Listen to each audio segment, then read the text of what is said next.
Next, I want you to imagine a big city mayor goes to a get out the vote drive and takes photos with her constituents. Imagine she points at one of them and he points back. Imagine that person is black. Now imagine law enforcement sees it and for some reason thinks those hands are flashing gang signs. There you have it, the birth of Pointergate. That's Minneapolis Mayor Betsy Hodgetts standing with an unidentified man pointing at each other, fingers out, thumbs up, kind of in a gun-like formation. ABC affiliate KSTP-TV got a copy of the photo and talked with some law enforcement sources who were none too pleased. Here's retired police officer Michael Quinn. She's putting cops at risk. Michael Quinn retired after 30 years as a police officer. 25 of those years were spent with Minneapolis Police, where he also managed the Internal Affairs Unit. The fact that they're flashing gang signs back and forth at each other, showing solidarity with the gangs, she's legitimizing what they're doing. She's legitimizing these people that are killing our children in Minneapolis.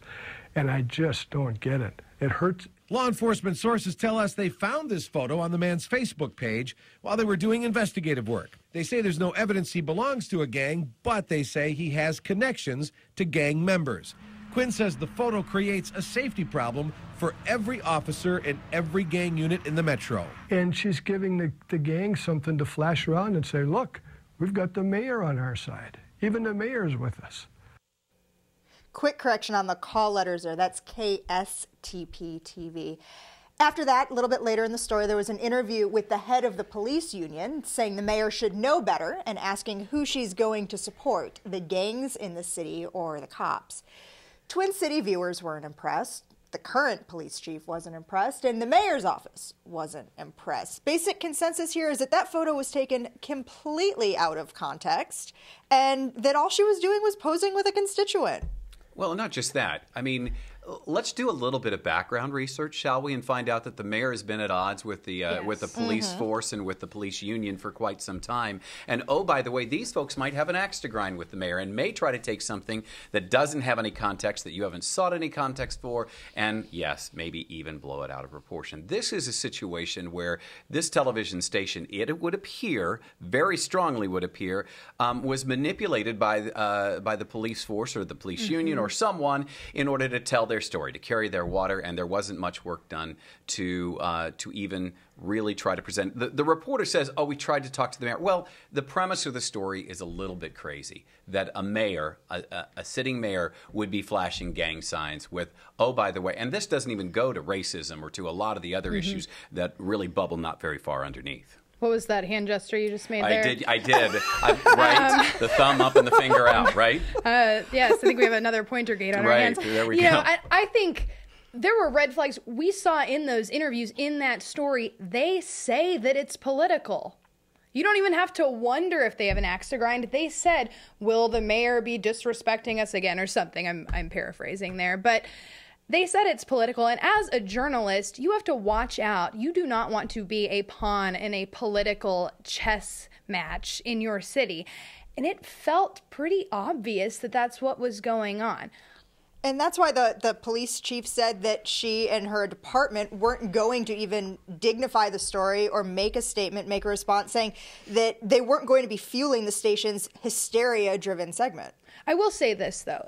If there is a little bit of concern or this is a story that's out there, do you not report it? I'm not sure about that, but maybe you put a graphic up and say that there's been some, concern brought to light, but you have to weigh out how much concern is there really, or are there a few concern people with an what? axe to grind? A concern with the photo. Is there really some sort of issue at hand? Do you report it? I'm not sure that there's a story here, though, in this situation. Well, and if you go to our link section, you see that the mayor has a habit of taking right. pictures that with fingers out, thumbs up. I mean, that's that her is thing. kind of her Context, standard and that's pose. the context. Some people do the V for victory or peace sign, Right. or I don't know what other kind of hand gestures, the Charlie's Angels thing, although that's kind of another another gun-like gesture. But one of the other things that was interesting is that the photo was not, the person in the photo was not identified, but later, through additional research, it turns out that the guy has been identified as a volunteer with the group Neighborhoods Organizing for Change. And we've also added another video to our links blog on KBIA.org, where you can take a look at video that group has posted on YouTube that describes the group and actually shows part of when the photo was taken and how there's this awkward interchange about how they were going to pose for it and what it would look like. And we should say that the person is on parole that is in that picture. So, I mean, that part is probably, that's valid. But again, completely out of context, completely not fact-checked. How did it get through that whole news organization and nobody said, wait a minute, this seems a little bit odd? Well, interestingly enough, since you bring that up, the same reporter that was involved in this situation with KSTP tweeted yesterday, after having gone silent on Twitter for a few days, that he was going to have a story coming up last night. Muslim leaders asking the FBI to stop recruiting spies at Minnesota mosques. So, wonderful. Perhaps he's moving on. Yeah, he's going.